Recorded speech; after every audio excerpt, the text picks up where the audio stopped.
Hi, everybody. Welcome back to the next episode of the Future of Compliance podcast. I am Michael Matherly, Senior Vice President of Compliance at Bupty. We are a freelance management system, and this is my podcast about all things freelance management with a particular focus on compliance. And I'm very excited today to have someone I've worked with in the past, did a little SOW work when I was at NextSource. And his name is Carlos Burgos, and he is the Director of Strategic Sourcing at College Board. Carlos, welcome to the podcast. As I say at this point at time, our guests can do a much better job introducing themselves than I can. So I'll turn it over to you to tell our audience who you are, what your role is, and kind of your experience and your tenure in the procurement space. Sure. Thank you, Michael. I appreciate that. Yeah. Carlos Burgos, as you mentioned, Director of Strategic Sourcing here at College Board. And I focus mainly on indirect categories. So part of like the major spend category for me is around contingent workforce. It's actually our largest category of spend for College Board. So I've been with the College Board now going on 22 years. Obviously, put my business administration degree to good use, having some roles in finance for my first half of my career, and then moving over to procurement, where I've been here for the last 12 years, managing a wide range of categories. But I will say, yeah, the contingent workforce category is my favorite, and I've been managing this category since 2018. Moving along to what I feel is a really well-run contingent workforce program. Yeah, that's great. And I can attest to it is a well run, having worked with you briefly in one of my past lives. Tell us a little bit about how you got interested in contingent labor and where you drew your experience or your knowledge about how to shape and form the program at College Board. Yeah, I think not unlike a lot of other procurement professionals, I think this is one of these categories that just kind of fell in my lap. Not one of those where I was looking into spending time in this category at all. Just because I managed some indirect categories for the College Board, this one came up as, hey, this is kind of major spend here. We think we need some procurement guidance. We had kind of like a first generation MSP in place, but with not a lot of oversight. So our chief procurement officer at the time at College Board had tasked me with just managing the program itself. So that's how it really got started. And did you have a VMS in place? Not that you have to name it unless you want to, but Yeah, did you have a VMS that you were using, or did you sure, bring a sure. new one in? Yeah, and we had a VMS tool that was proprietary to the MSP that we had at the time. And literally all it was a time record keeping tool. We didn't utilize it to its full functionality. And today? Today, yes. Now we're with a different MSP. I ran a sourcing event back in 2018, 2019 timeframe, and invited, I think it was 20 MSPs to bid, and 9 VMSs at the time. Wow. So just think about that, like, having to, because this is a major spend category of ours, just having to sift through all of those proposals and making sure we've got the right strategy in place. And I think as part of that, that whole event, that RP event, what we focused on was, we felt like any MSP who's I kind of thought of it as a commodity, like, and any MSP can help us. I think what we really wanted to focus on was on the technology itself. So we kind of shifted our focus away from the MSP and actually on the VMS tool. And at the time, Vinley was really a startup. And we had invited them just because we had met one of their co-founders in one of our procurement conferences. Shashank and Uh, Narayan? Shashank and Ryan, that's Yep. correct. Yep. I just invited them. I didn't even have them in my radar, out on my radar at the time. Invited them to participate, and needless to say, through that RFP process, they blew our socks off with some of the functionality, and they were very easy to work with. So we selected Vinley as our VMS tool. Oh, I think it was a good selection, and continues to be so today. I think you know this, but I consulted with them when they were first starting out and spent a couple days in their Cincinnati office working on their SOW functionality and SOW features that they built into the tool. So, it was one of the most enjoyable times, not just because they were so eager to build the best VMS, but they were really engaging fellows, very smart, very energetic, and really looking to make a mark, and they certainly did. So I treasure those few days of consulting that I had with them.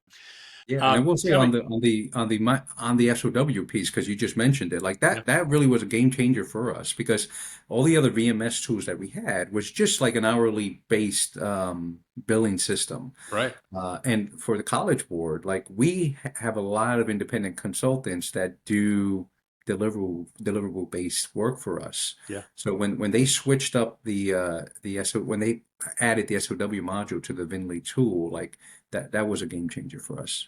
No, yeah, glad to hear it. And I think, when you and I talked, I remember that you really placed a lot of emphasis on SOW, which obviously is music to my ears.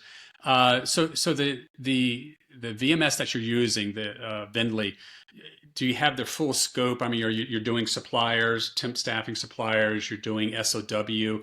Do you also use Vendly for like your IC SOWs, or do you use a different system for that? Yeah, so we do use them for ICSOW.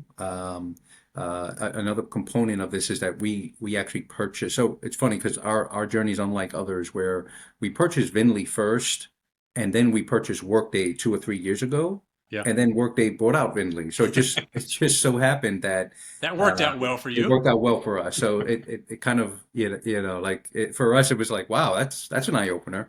Yeah. So it kind of validated like our choice of picking Vinly. But we use Vinly because of the integrations that they have with Workday for onboarding and provisioning equipment. But yes, we do use the SOW module and the third-party staffing companies go into the tool for requisitions and um, uh, resume submittals Yeah. and interviewing scheduling. Okay, that's great. And tell us, I mean, for the IC SOW, I mean, is it very similar or a parallel path from a workflow perspective for corp to corp SOWs, or do you have anything particularly unique about the IC SOW workflows or onboarding? Yeah, so it's very similar. I mean, the thing about the Vinly tool is that it does have functionality that we're probably not taking advantage of. So if we wanted to kind of like segment the way we process ICs from a compliance perspective, we can, as opposed to like those corp to corp. Right. So it has that functionality, but we're just not using that. And we can talk a little bit more about like why that decision's made, because we do make those decisions up front before we even get into the tool. Yeah, expand on that. Tell us about how you do that. Yeah, so I think it depends on your company, like how risk adverse you are in terms of like misclassification risk or just compliance in general. And with our legal department wants to be involved in classifying individuals upfront, classifying roles. So we go through an exercise internally prior to onboarding any of these pre-identified independent consultants to ensure that we can make that classification call. And once we make that classification call, then the next steps happen within the Vinly tool, and we're comfortable moving and processing an individual as a agent of record, for instance. And do you when your legal team does that classification call, they haven't even entered into the Vinly workflow as of yet, right? So it's only when they're past the classification that they then get an invite to come into the system. That's correct. Okay. That's correct. And I mean, I'm sure legal has their own process and their own approach to classifying. Uh, Tell us a little bit about that to the extent you can. I Yeah, sure. know I know you guys kind of take a unique approach to it, and this is kind of the meat of the call today. Well, I think really because so College Board utilizes thousands of independent consultants. But a lot of the rules are very similar. So we'll have item writers, for instance. An item writer is someone who is going to write a question for any of our test assessments. Yeah. Um, Thousands of those educators, they do the same thing. So what we've done is we've classified particular roles into categories.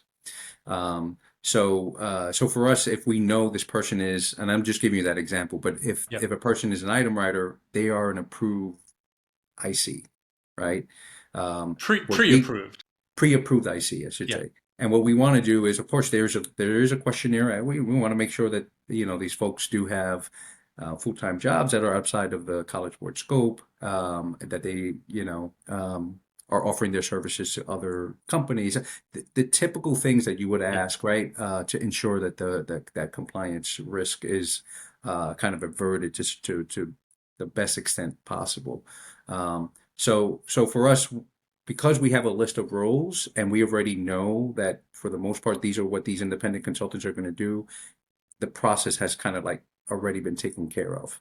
It's when we have like a new role, and in those instances, for those new roles, we go through the process of, okay, there's a classification step we have to take with our attorneys, and we do so outside the system. Now, we are working with VMS and RMSP and Vinley to start that process up front, right? To do it through the tool itself. Excellent. But that's something that's still in the works, and obviously we're just working out the kinks there.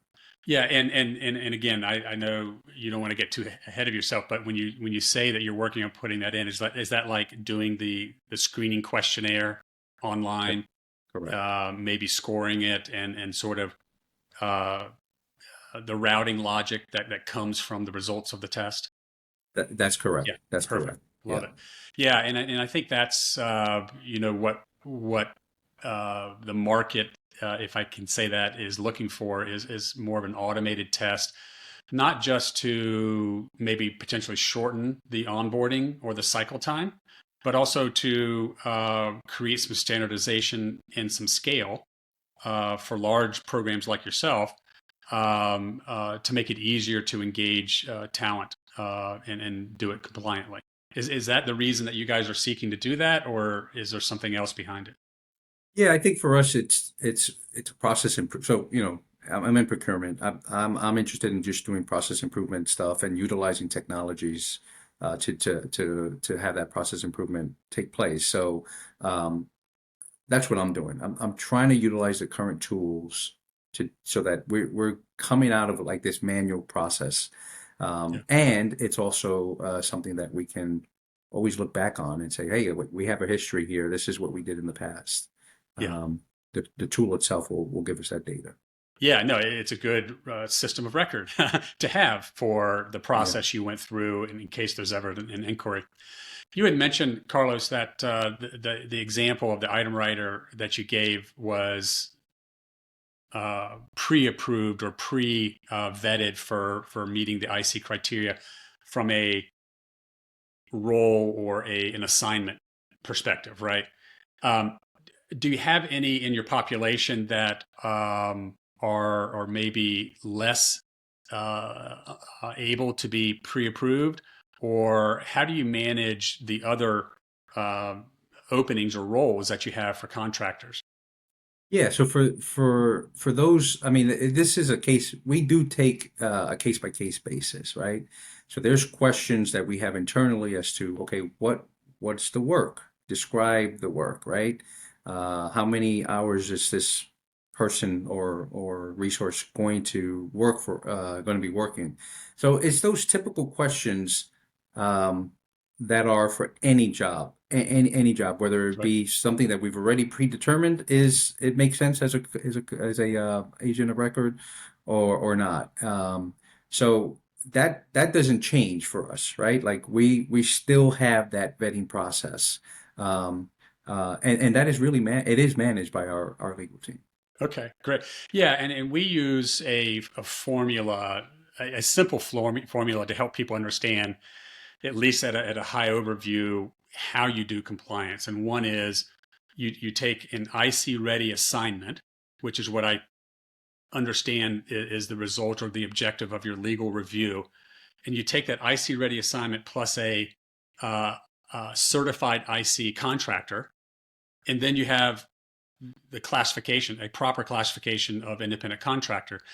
Um, and it sounds like you're doing both sides of that in your own unique way, with legal kind of leading the way on the IC readiness of the engagement or the assignment itself. Um, Tell me about how do you guys navigate the complexities of the U.S. regulatory environment? Obviously, with the input of the DOL, the IRS, and then you've got all the different states, and particularly the high risk states or the um, the high risk exposure states of California, Massachusetts, New York, New Jersey, Illinois. Um, how have you guys navigated uh, those regulations? Yeah, so we take the strictest regulations and we apply it to the full population. That's basically how we try to navigate these things, right? Um, at the end of the day, this is a question around risk. How risk averse is your company? Yeah, I think that's a question that each buyer has to answer. yeah, Um, I think we're of the opinion that, that risk does not go away whether or not we make a classification call or we hire someone to make a classification call, whether or not we contract directly with an individual or we have a third party do so. For us, the risk kind of is there either way. That's our thinking. So we yeah. have to prepare ourselves in that way, which is why we want to make the call on that classification prior to making the decision as how we want to onboard that person, whether it be So, through the MSP so or you're not. not outsourcing any of the IC compliance screening to a third party. You're doing that all internally.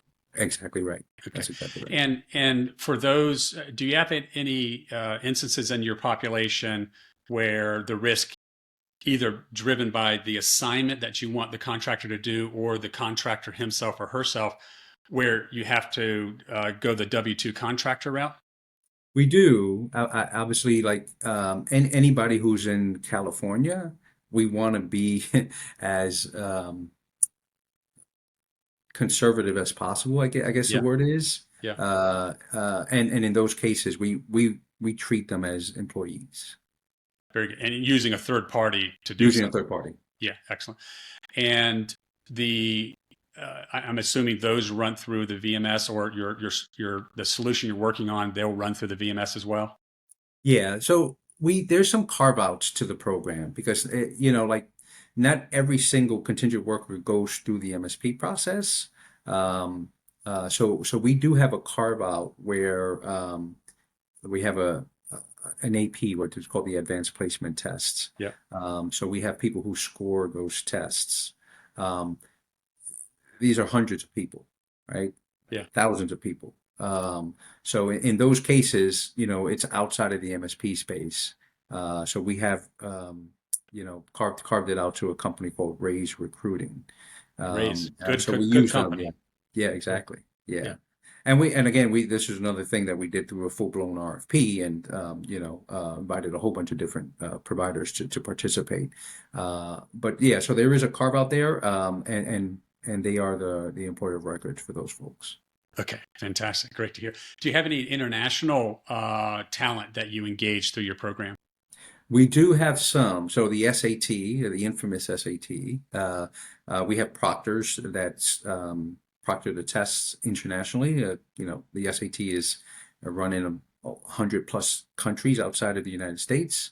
And again, we also utilize Raise recruiting for that portion of the business.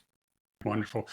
Hey, Carlos, looking, just you've given us some really good insights on how you manage a program, how you're leveraging the technology, how you're leveraging, Vendly and Raise for that third party support.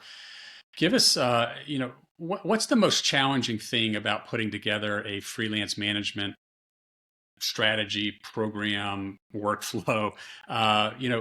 What would you be your advice to somebody who has a large volume of contractors like yourself to focus on when putting together a freelance strategy? Yeah, well, I think the biggest challenge for me is I have not found a technology that does everything. There are technologies that are great and they're close to being able to do everything. Yeah. And when I say everything, I mean independent consultants, freelancers. So like these technologies, what I've seen is they're focusing on specific areas, and they do a great job in those specific areas. But to get like just one like Yeah. true source, that's where I find there's some difficulty in. And I'm sure as some companies that are out there hear this podcast, they'll reach out to me and say, "Hey, we do it." I've Yeah. been in the market for a while, and I've done a lot of demos, Yeah. and I haven't seen. So I think that's like the biggest challenge right now. I would love to see a supplier come to me and say, "Hey, we are the be all end all, and Yeah. we can do everything for you from a Yeah. technology perspective." Well, I think that's what's driving a lot of investment and innovation in our industry is to give buyers like you just that option. And I know I put the sales hat aside when I do these podcasts because I don't want it to be sales oriented. But here at Bupty, we do think that we do a fair amount of it. We have some growth, we have some development to continue to do, but we're striving towards providing that as well. And I think that's a something that our strategies are aligned with. So you're not. I mean, we agree with your assessment. We see the market as not fulfilling the need across the board. But it's also why we work so well with other, and not just Bupti, but our competitors, the other VMSs in the space. They're all starting to realize that they either need to build it themselves, which is kind of difficult for some companies, or they need to partner and create kind of an integrated solution for buyers like yourself. And that's where I like am excited to see and hear what's going on in the space. I'm particularly excited to hear that Vendley is building something, or you're working with them to develop something on the front end of that, because that makes good sense to me as well. Um, let's shift gears, if we could, Carlos, to your thoughts on how the freelance management category is managed by procurement. And I know you only have your view, and you've been with College Board for quite a while, and you've kind of developed your own strategy. But what are your thoughts on the freelance management category of today versus what maybe procurement's view of it was 5 years, 10 years, or longer ago?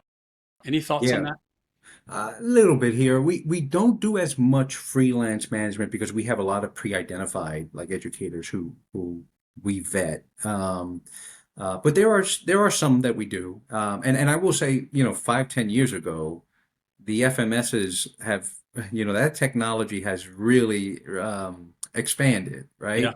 yeah, Like 5, 10 years ago, it was very hard to get a freelance. Like you would put a job out there, and sometimes you would use your MSP to try to find somebody to certain levels of success. So I understand it now that these freelance management systems do a great job. yeah, Uh, I've done demos with a few of them. What I would what procurement likes more than anything about this is that the sourcing component is kind of done for you, right? yeah, yeah, Like a lot of these folks just come on and they're looking for jobs. They love what they do. They're just looking for projects to work on, looking for good companies to work with, to yeah, put on their portfolio. So like those things, we see the value there. So for us, from a procurement perspective, it's about the sourcing that the freelance management system can do for you. That is just like above and beyond what us as procurement professionals can do. So that's the added value that we see there. But in terms of the freelance management systems themselves, um, there is there are differentiators between your systems. Some can do better in the international space. Some more focus in the domestic. Like it's just there's just so many differences there. right. Well, and if I could, there's a lot of ground to cover and to sort of bring into scope and make it functional, feature rich, and interconnected. Is that a yeah? Uh, what about the service side? I mean, are do you mentioned Raise? but you also have some internally managed components of the program yourself, right? Talk to us about how you've structured, that service layer around your program. So what we try to do within the program is to cut that as much as possible. Um, so like for us, SOW work i- is necessary at times. Um, but just the fees that we pay are kind of exorbitant, right? So there are needs on a project base where we do look for service providers. Um, but we've tried to utilize, because College Board's an agile organization. Yeah, So what we've tried to do is utilize the MSP and particular roles to help us get there. So project manager is like one of those perfect examples, right? yeah, If we can source for a project manager when we're implementing a new technology, we would do that through the MSP space instead of reach out to the big firms to get a project manager who charges maybe double. So for us, we try to cut that out as much as possible, knowing that it is a necessary evil, right? sure. Sure, I got it. Well, that's great. And then you have the service layer, which you just explained, that's kind of pieced together to work for your organization. You're using the Vendly tool. How is your organization? One of the things around compliance is not just kind of legal doing the pre-vetting in your example, and then doing the questionnaire with the ICs, but it's also how the organization, what the management practices are, how they engage with, how they quote unquote supervise the independent contractors. Uh, how would you describe your organization with regards to compliant management of freelancers? Yeah, so we try to put guardrails in place. It's about educating our managers, right? Yeah, That these individuals are not we're not to be managing the individuals themselves, but the work, right? It's more about the work. So that's it's about educating. So we work closely with our talent team, our HR team to make sure, hey guys, let's let's let these hiring managers know the yeah, difference between an FTE and of course a contingent worker. Um, and the other thing we do is we do utilize our MSP to help us with any issues that may arise from a human resources perspective. yeah. Understood. Great. Kind of that intermediary to sort of help settle disputes or challenges that you might come across. Yeah. Very good. Um, Carlos, the freelance space obviously has exploded in the last few years. You guys, because I know from my prior experience with you, you've always had a use of independent contractors, freelancers, even before the pandemic, when it just kind of exploded and continues to grow at a pretty fast rate. How has the contingent labor strategy of, let's say, 10 years ago or 5 years ago been altered or changed or enhanced to today? Tell us about how that strategy has changed and what drove that change, and how did you guys adapt to it, both from a procurement perspective, category perspective, but also as an organization? Yeah, sure. So I mean, like College Board, we have these operating principles where like one of them is to simplify, prioritize, and simplify. Yeah, And for us, because we were handling these independent consultants directly, um, there was a lot of administrative burden on the team. yeah, What we wanted to do is shift that focus to a more strategic role for those individuals and take away the administrative burdens by using technologies that are out there. That's where the major shift for us, because we felt like we needed to empower our people to do things for the company sure. and not so much be bogged down on the administration Yeah. piece. So that's where that strategy for us was like, okay, well, let's utilize this technology to do that for us.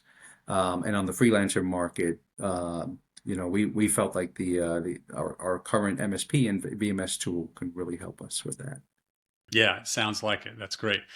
Tell me, what do you think? And I'm going to shift gears a little bit over to SOW just because I want to learn more a little bit about that.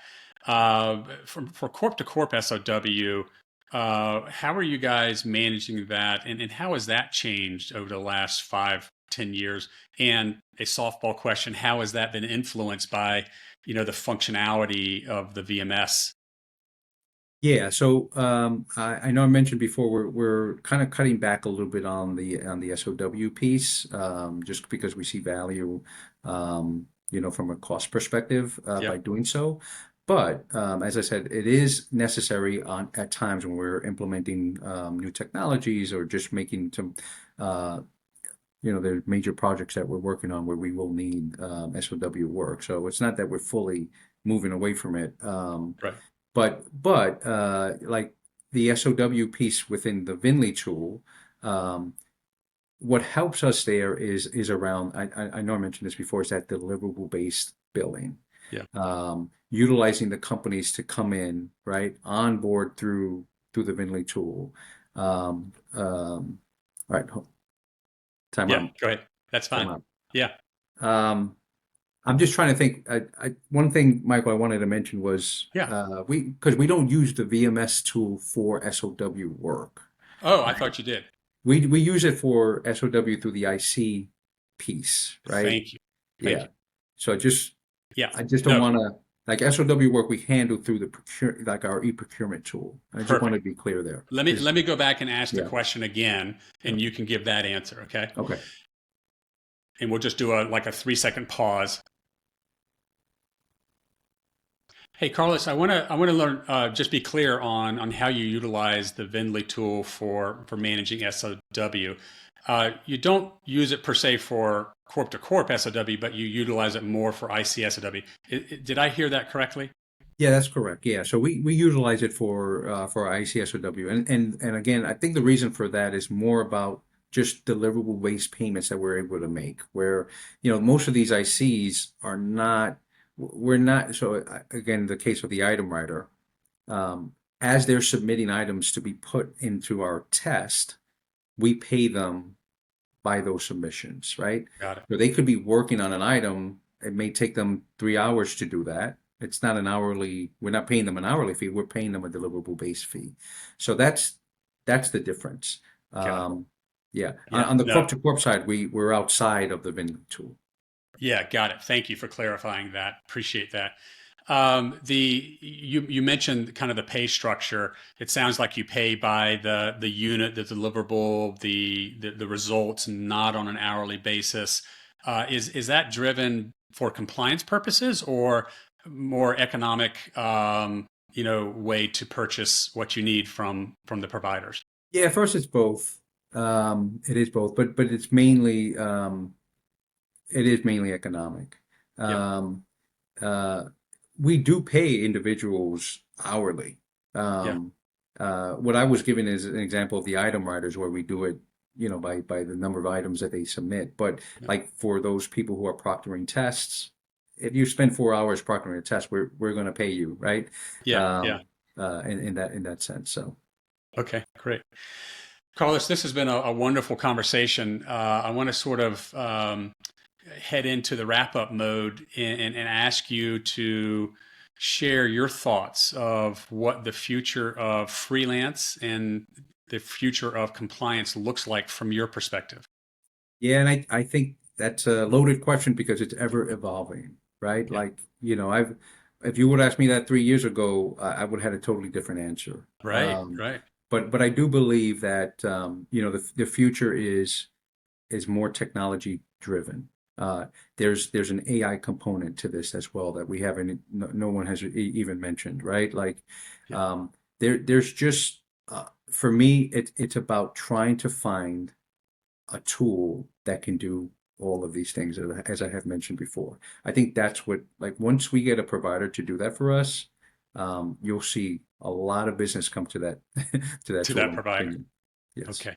Well, those are indeed encouraging words for people like me and my competitors and other technology providers. Thank you for sharing your insights, Carlos. Thank you very much for being willing to have the conversation, talk about your program, share with the audience what you're doing, how you're doing it.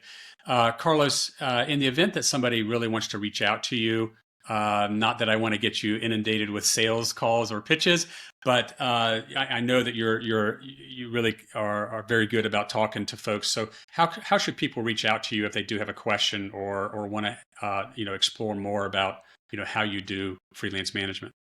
Yeah, I appreciate that. Thanks, Michael. I mean, the best way to reach out to me is via LinkedIn. So I'm on LinkedIn, Carlos Burgos, a College Board. Um, that's really the easiest way. Yeah, perfect. Carlos, again, thanks so much for your time. This has been a wonderful conversation, as I knew it would be. Really appreciate your insights, and we'll see you on the other side. Appreciate it. Thanks, Michael.